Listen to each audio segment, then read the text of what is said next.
Bonsoir, merci d'être là. Je vais vous demander un mot d'abord évidemment sur cette situation que le monde connaît mais qu'Israël connaît aussi liée au coronavirus. Est-ce que vous pensez qu'on est dans une crise qui va durer encore longtemps? D'après ce que vous avez vu vous aux États-Unis, ici en Israël, c'est extrêmement sérieux. Bonsoir, je suis heureux d'être dans le studio après un long moment. Et en effet, nous faisons partie d'une crise mondiale. Ce qui se passe en Israël se passe dans le monde entier.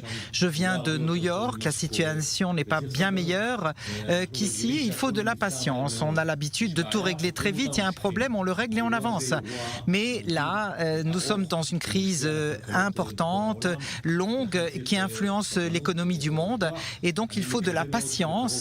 Et la longueur de temps, j'espère que bientôt il y aura un vaccin qui permettra d'alléger les souffrances, mais même avec le vaccin, ça ne se terminera pas en un jour. Alors cette situation influence aussi la diplomatie actuellement. On voit bien que des problèmes comme par exemple le plan de paix américain sont relégués au deuxième, voire au troisième plan. Est-ce que c'est inquiétant pour Israël, ça ou pas à votre avis ? D'abord, la diplomatie est paralysée. Je peux vous dire qu'à l'ONU, depuis le mois de mars, nous n'avons pas eu de rencontre. Tout est fait virtuellement. Les ministres des Affaires étrangères ne viennent pas, il n'y a pas de rencontre. Ça a de bons côtés.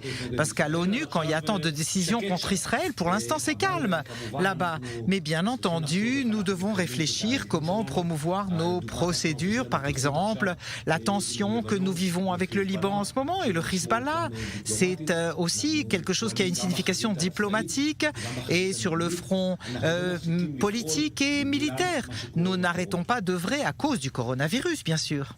Alors justement, ce qui s'est passé au Liban hier, on a vu que l'ONU a demandé de la retenue, mais il y a des soldats de l'ONU au Liban et pourtant le Hezbollah arrive toujours à s'infiltrer en Israël. C'est quelque chose quand même d'assez difficile à accepter, non ? Les soldats de l'ONU, de la FINUL, ne font pas ce qu'ils devraient faire. Il y a un mandat très clair du Conseil de sécurité. Ils devraient éloigner le Hezbollah et ne le font pas. Ils ne font même pas rapport aux infractions sur la résolution 1703. Et donc, nous devons demander au Liban de faire attention. C'est leur pays, leur responsabilité, leur État. Si le Hezbollah attaque les Israéliens, nous ne nous tiendrons pas. Quoi ? Nous rendrons le Hezbollah responsable et l'enterrerons sous les débris de l'État libanais. Et donc le Liban doit se réveiller avant que nous n'œuvrions ou n'agissions, parce que si nous devons réagir, ce sera très douloureux. Alors on sait que derrière le Hezbollah, il y a l'Iran. L'Iran qui aujourd'hui fait aussi des exercices militaires dans le Golfe Persique. Vous trouvez que la communauté internationale n'a toujours pas pris assez de mesures pour contenir le danger iranien ? L'Iran est la source du mal. Pendant 5 ans, j'ai siégé à l'ONU et tous les problèmes viennent de l'Iran.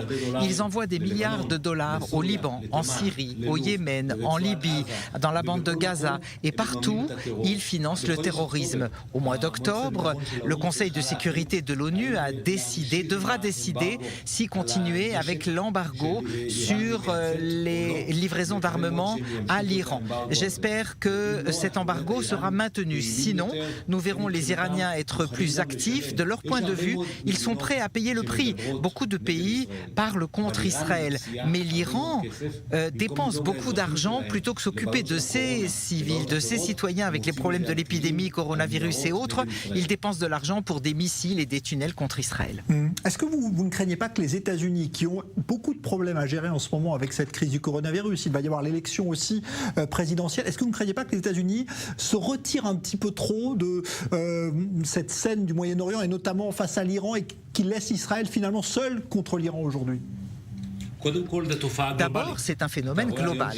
Vous voyez aujourd'hui que les pays se retournent vers l'intérieur et leurs propres problèmes, défendent leurs frontières, l'Union européenne, dans les divers pays d'Amérique et dans le monde entier, nous voyons ce phénomène. Ça n'est pas bien, nous devons coopérer dans le combat contre le coronavirus, dans le combat contre l'Iran aussi. Ça n'est pas une menace seulement contre Israël, l'Iran. Moi, j'ai été à Dubaï, j'ai été dans d'autres pays arabes et là, ils ne parlent que de l'Iran et de ce sujet. Nous devons donc coopérer, non pas parce que c'est important pour Israël, parce que c'est important pour la stabilité au Proche-Orient et dans le monde entier. Alors aujourd'hui, il y a eu une réaction très forte de Benny Gantz et de Benjamin Netanyahou après l'incident d'hier. Vous pensez que le message était le bon, celui qu'ont fait passer les dirigeants israéliens? C'est la fermeté qu'il fallait afficher? Le Premier ministre a dit les choses qu'il fallait dire et c'était son intention. Nous ne voulons pas d'escalade, nous ne voulons pas de conflit. Mais s'il nous attaque, nous réagirons de manière disproportionnée.